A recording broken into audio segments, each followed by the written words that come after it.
नर्मदे हर नर्मदे हर। आज हम फिर से एक बार प्रश्नोत्तरी का वीडियो बना रहे हैं। बहुत से लोगों ने कुछ प्रश्न पूछे हमें, तो हम सोचे कि एक वीडियो बनाकर उनका सबका उत्तर दिया जाए। और एक क्वेश्चन तो ऐसा है, उसका उत्तर देना आवश्यक है जल्द से जल्द, इसलिए हम अभी वीडियो बना रहे हैं एक। तो देखिए, हमारे पास 15 क्वेश्चन हमने उसमें से प्रश्न चुने हैं, जिनका हम सोच रहे थे कि इनका उत्तर दिया जाए। तो इसमें पहला प्रश्न ऐसा है कि नर्मदा परिक्रमा कब शुरू करना है, दशहरा से या देव उठनी एकादशी से? ये प्रश्न पूछा गया है। देखिए, क्या है कि चातुर्मास 4 महीने का होता है, देव शयनी एकादशी से देव उठनी एकादशी तक। तो इस साल देव उठनी एकादशी नवंबर महीने में आ रही है और नवरात्र अभी लगेंगी, मतलब नवरात्र होने के बाद में दशहरा आएगा इसी महीने में, अक्टूबर में।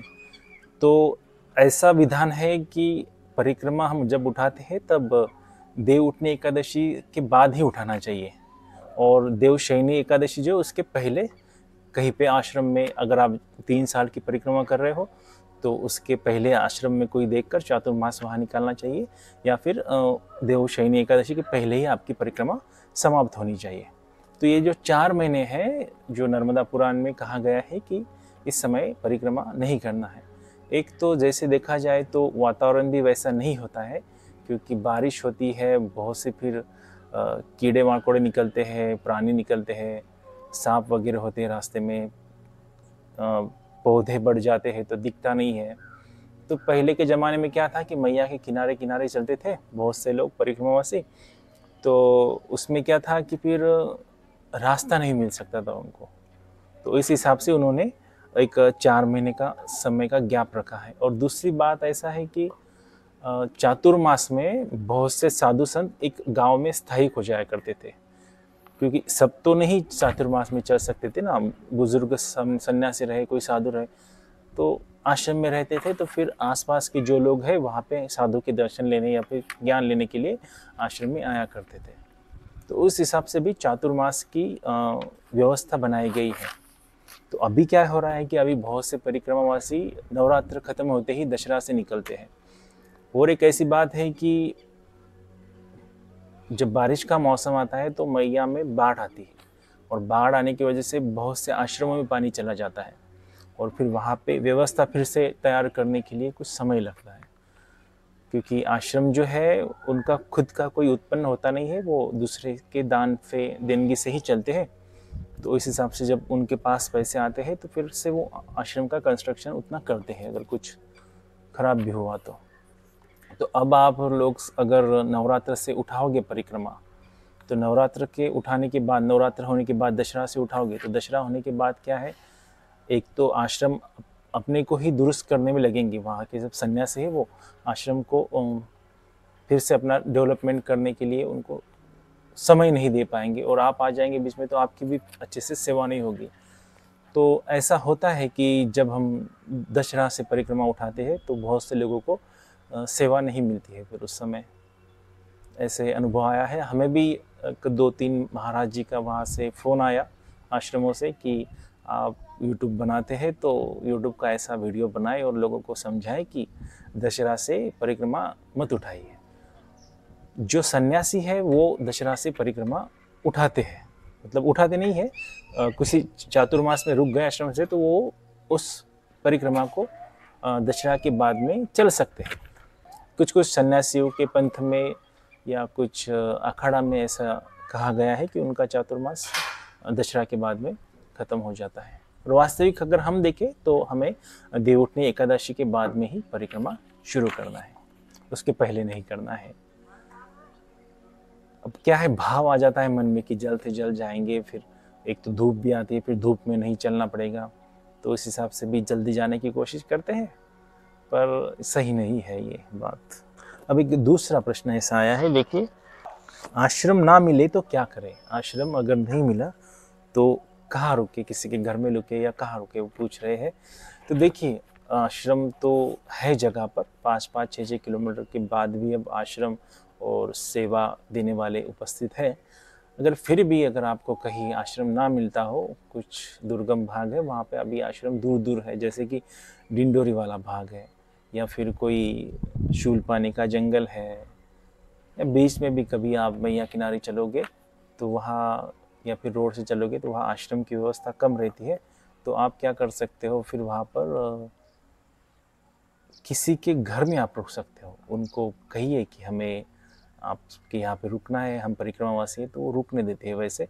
और आप चाहे तो किसी मंदिर में भी रुक सकते हो, जैसे कि कोई भी एक गांव में मंदिर होता है, अगर वो आप जाके वहाँ पे आसन लगा लें तो आसपास के लोग आते हैं और आपको भोजन की व्यवस्था कर देते हैं। तो ऐसे कोई चिंता का विषय नहीं है। आश्रम नहीं भी मिला तो फिर भी आप रुक सकते हैं मंदिरों में या फिर किसी के घर पे भी। एक व्यक्ति ने प्रश्न पूछा है कि जिनकी उम्र ज़्यादा है, जैसे इन्होंने 75 ईयर्स लिखा है, 75 साल के है वो व्यक्ति, और वो कहते हैं कि हम परिक्रमा कर सकते हैं क्या? ज़रूर कर सकते हैं आप, इसमें उम्र की कोई बाधा नहीं है। सिर्फ चलेंगे तब किसी ग्रुप में मत ज्वाइन हो जाएगा, नहीं तो ग्रुप में ज्वाइन होने के बाद हम उसी की उसके जैसे जितने चलेंगे उतना ही हमें चलना पड़ता है। फिर उसमें क्या होता है कि फिर हम शरीर की तरफ ध्यान नहीं देते, और शरीर में अगर कोई दर्द हुआ तो फिर भी हम चलते रहेंगे तो फिर फ्रैक्चर होने के चांसेस रहते हैं, तबीयत बिगड़ने के चांसेस रहते हैं। ऐसे नहीं करना है, शरीर को सुनकर ही चलना है आगे, बस इतना आप ध्यान में रखेंगे तो आप आराम से परिक्रमा कर पाएंगे। आप शूल पानी से में से भी जा सकोगे। सिर्फ एक बात का ध्यान रखना है कि भागना नहीं है। एक महिला ने पूछा है कि अकेली महिला परिक्रमा कर सकती है क्या? तो अकेली महिला कर सकती है परिक्रमा, अगर करना चाहे तो, उनका दृढ़ निश्चय हो अकेले करना है तो कर सकती है। ऐसा कोई जगह नहीं है कि आपको वहाँ पे डर लगे, ऐसा मैया सब व्यवस्था कर देती है और रहते हैं। हर एक आश्रम पे आपको कोई ना कोई परिक्रमावासी मिलेगा ही। अब क्या है कि अब बहुत से परिक्रमावासी आ रहे हैं तो हर एक आश्रम पे आपको कोई ना कोई मिलेगा ही। आप चाहकर भी अकेला नहीं रह पाएगी, ऐसे हमें लगता है। फिर भी अगर आप करना चाहें परिक्रमा अकेले तो आराम से कर सकते हैं। हाँ, एक दो जगह है, जैसे पामाखेड़ी का जंगल है और मंडला का कुछ भाग है, वहाँ पे महाराज जी कहते हैं कि यहाँ से इतना ग्रुप में चले जाओ, बाद में फिर आप अपने अपने हिसाब से चलना, तो उतना हमें चलना पड़ता है।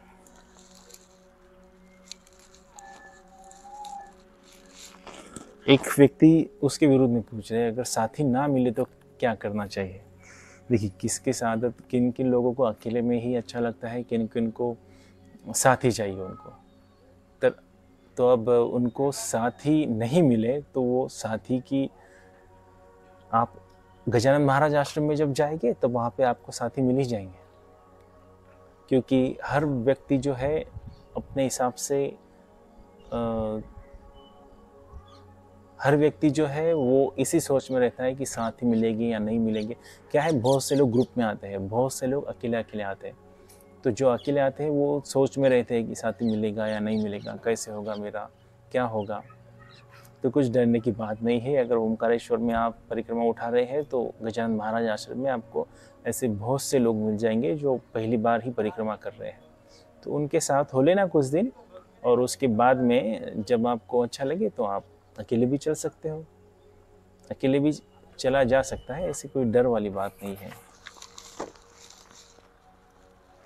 एक व्यक्ति पूछ रहे हैं कि आश्रम में कितना दिन रहना चाहिए? तो देखिए, आश्रम में कहते हैं कि 3 दिन से ज़्यादा वो ऐसे रहने तो नहीं देते हैं परिक्रमावासी, क्योंकि क्या है कि अब बहुत से लोग आ रहे हैं परिक्रमा में, और अगर ऐसे 8-8 दिन 10-10 दिन अगर परिक्रमावासी वहाँ पे रहने लगे तो फिर जो नए परिक्रमावासी आएंगे उनके लिए व्यवस्था नहीं होगी। तो वो 3 दिन के ऊपर वैसे रहने नहीं देते हैं। फिर भी अगर आपकी तबीयत ठीक नहीं है, आपको रहना है, तो आप आश्रम वालों से बात कर सकते हैं, वो रहने की इजाज़त दे देंगे। अगर उनको लगा हाँ इनको कोई प्रॉब्लम है तो आप रह सकते हैं। और हाँ, अगर आप परिक्रमा होने के बाद में अगर आपकी सेवा की इच्छा हो तो आप कहीं पे भी रह सकते हैं।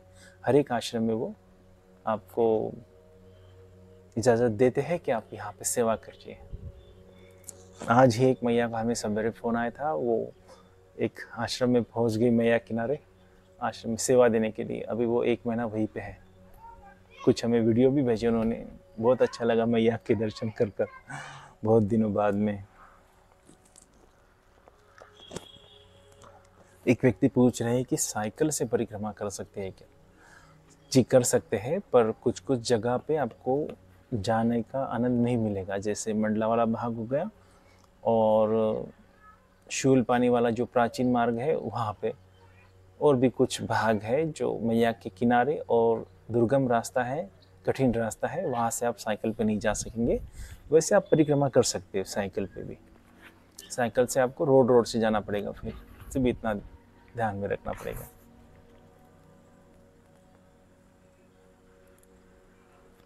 अभी एक प्रश्न ऐसा है कि कहीं भोजन ना मिले तो क्या हम भिक्षा मांग सकते हैं? जी, भिक्षा आप जरूर मांग सकते हैं। पहले ऐसा कहा गया है कि आपको 3 बार भिक्षा मांगना है।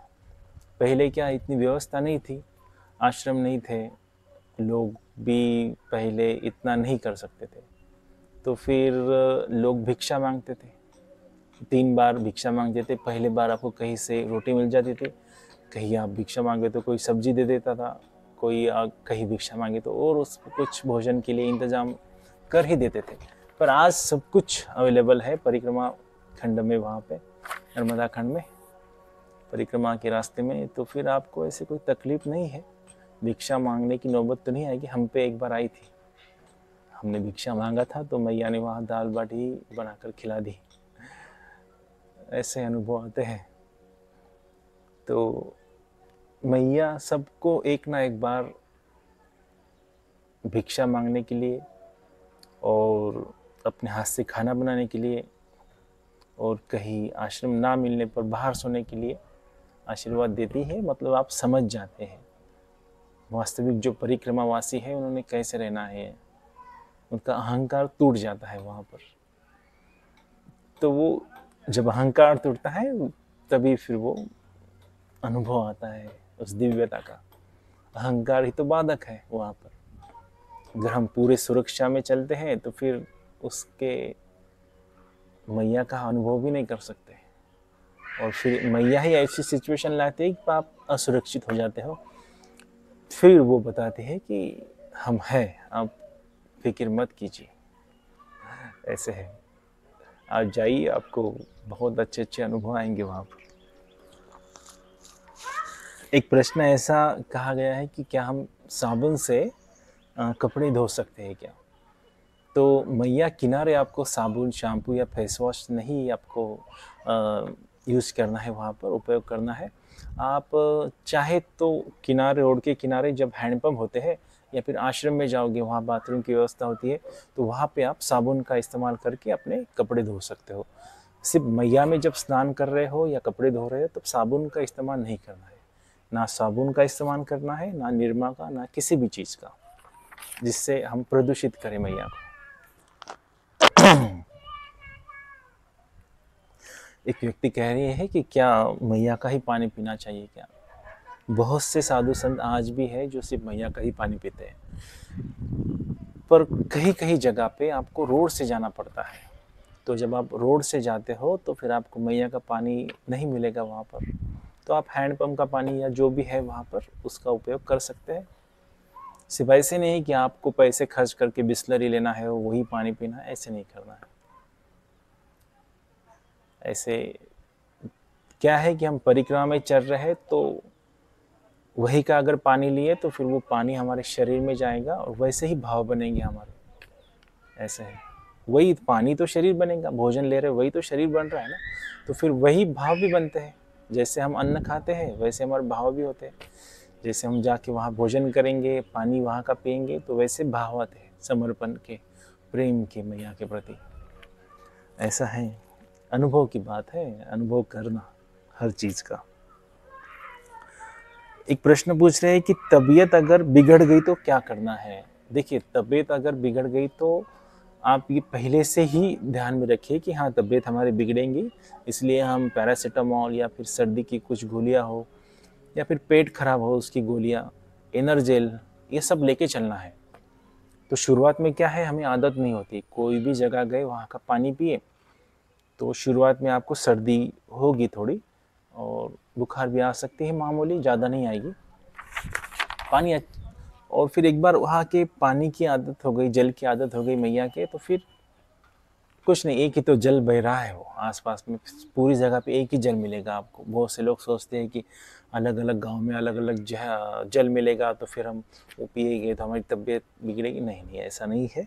एक ही मैया का ही जल है, वो ज़मीन में से अंदर से ही बह रहा है और हैंडपम्प से ऊपर आता है, फिर हम पीते हैं वहाँ पर। ऐसा है। तो तबीयत बिगड़ गई तो, और एक ऐसा है कि अगर तबीयत ज़्यादा बिगड़ गई तो आप आश्रम में रुक सकते हैं। हर एक आश्रम में वहाँ पे मेडिकल की व्यवस्था होती है, और कुछ अगर इमरजेंसी रहा, डॉक्टर की सलाह की ज़रूरत हुई, सलाइन लगाना पड़ा, तो वो भी डॉक्टर लोग हैं वहाँ। बहुत से डॉक्टर भी वहाँ सेवा देते हैं, तो वो भी आपकी निःशुल्क व्यवस्था कर देंगे वहाँ पर। अगर आप परिक्रमा में निकल गए हैं तो मैया के भरे से निकल गए, आप मैया ही सब कुछ आपका करेगी। ये दृढ़ विश्वास रखना अंदर से। एक व्यक्ति पूछ रहे हैं कि क्या आश्रम हर जगह पे है क्या? जी, बहुत कम ऐसी जगह है कि वहाँ पर आश्रम आपको थोड़ा दूर दूर मिलेंगे, नहीं तो ज़्यादा से ज़्यादा आश्रम देखोगे तो 5 से 7 किलोमीटर के अंदर ही है। अगर आप रोज़ाना 5 किलोमीटर भी चले तो भी आपको आश्रम मिल जाएंगे।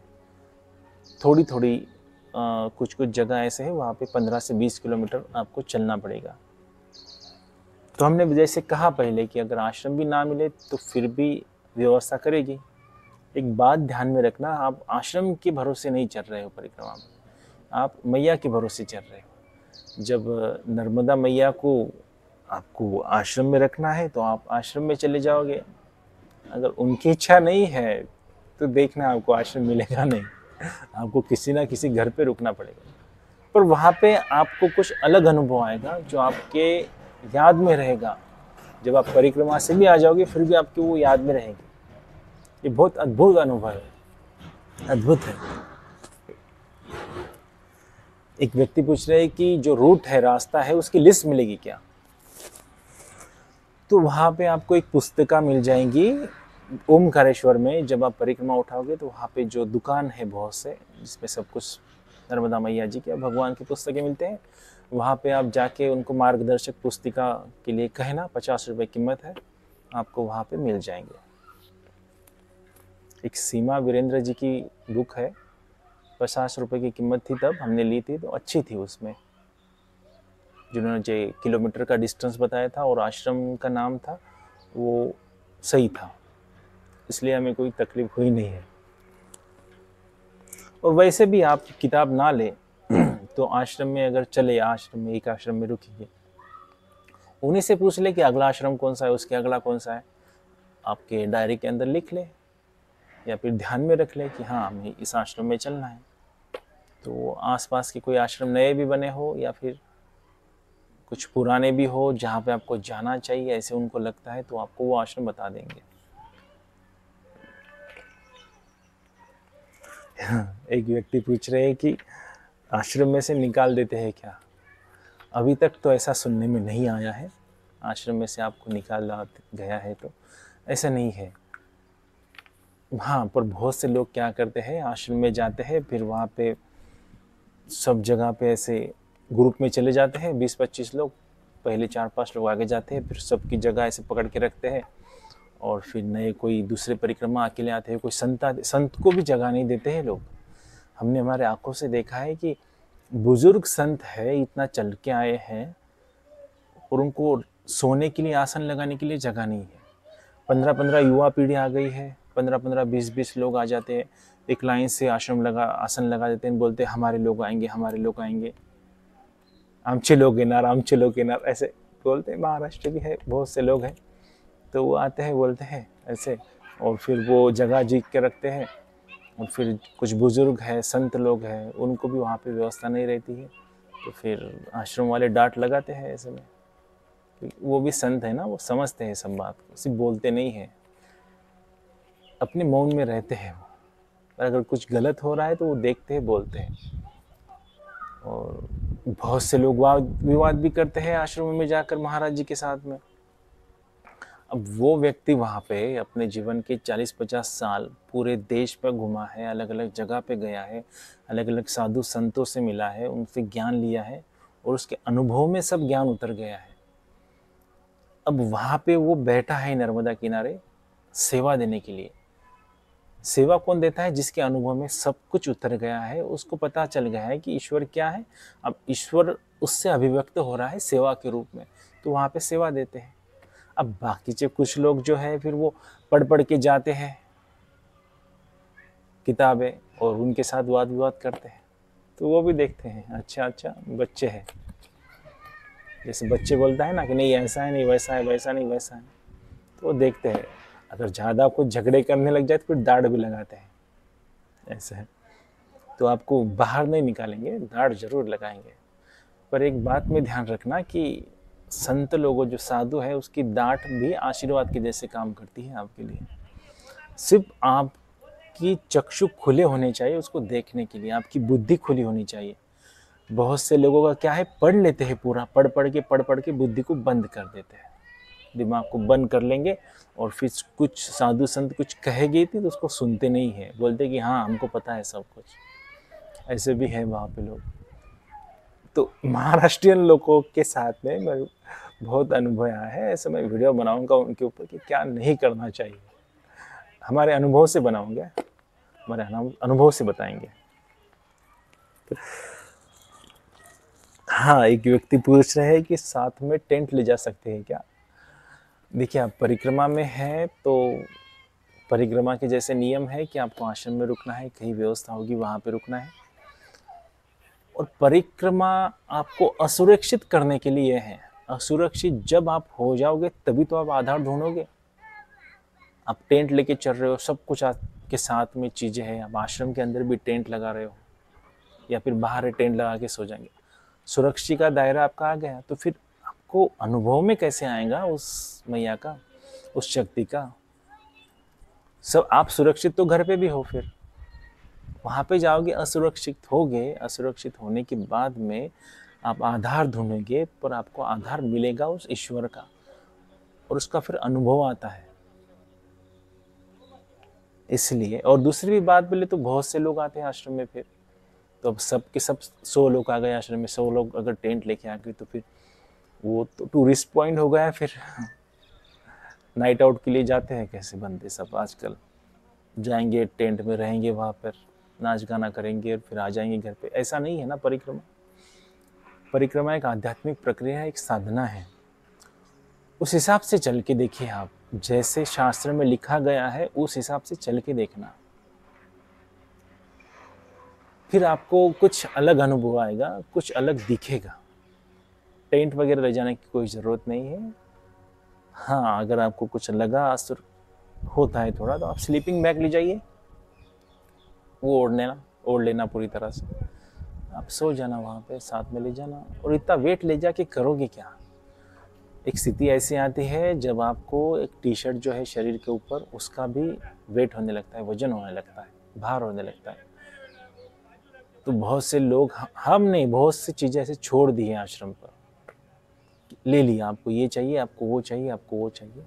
आखिर में देखें तो 7-8 किलो रहेंगे, 7-8 किलो, 12-13 किलो शुरुआत में था मेरा, 14 किलो था स्टार्टिंग में, फिर उसको मैंने 4.5-5 किलो के ऊपर ला लिया सब वजन, सब दे दिया वहाँ पे। सिर्फ स्लीपिंग बैग थी मेरे पास और कुछ कपड़े थे, बाकी और कुछ सामान थोड़ा, बाकी सब दे दिया था मैंने। पूजा का ही सामान लेंगे तो आधा पौन किलो, 1 किलो के आसपास वही हो जाता है। तो कम से कम वेट करने की कोशिश करें, वज़न लेने की कोशिश करें, तो आप आखिर तक टिकोगे। वरना सब कुछ लेके जाओगे और फिर शूल पानी हो जाएगा, हम फिर बोलेंगे चलो अब बहुत हो गया, घर पे चलिए, ऐसे हो जाएगा। वो आपको ही वेट होगा उसका सबका। तो टेंट वगैरह ले जाने की कोई ज़रूरत नहीं है। ऐसा है। ये 15 प्रश्न थे, ये लोगों ने पूछे थे 15 प्रश्न, तो मैं सोचा उसके उत्तर दे देना चाहिए अभी, क्योंकि जिज्ञासा रहती है। और एक प्रश्न तो वो था कि दशरथ से निकले क्या, या देव उठने का दशरथ निकले, वो भी आवश्यक था। तो ये ऐसे वीडियो बनाए हैं हमने प्रश्न उत्तर के। अगर आपको कोई और भी प्रश्न हो तो आप कमेंट बॉक्स में लिखिए, तो हम ज़रूर उसके उत्तर देने का प्रयास करेंगे। ऐसा है। और रुक जाइए देवउठनी एकादशी तक, देवउठनी एकादशी से निकलिए। बहुत से लोग देवउठनी एकादशी से निकलते हैं तो हम ऐसा सोचते हैं कि तब ज़्यादा भीड़ हो जाएंगी, फिर आश्रम में व्यवस्था नहीं रहेंगी। नहीं, तब आश्रम प्रिपेयर रहते हैं अच्छे से, सबकी व्यवस्था हो जाती है वहाँ पर। नहीं आपको देवउठनी एकादशी से निकलना है तो आप दिसंबर में निकलिए, तब भी भीड़ आगे चली जाती है, फिर आप आराम से परिक्रमा कर सकते हैं। ऐसा भी है। ठीक है, तो आप अगर कुछ प्रश्न रहे तो कमेंट बॉक्स में लिखिए। नर्मदे हर, नर्मदे हर।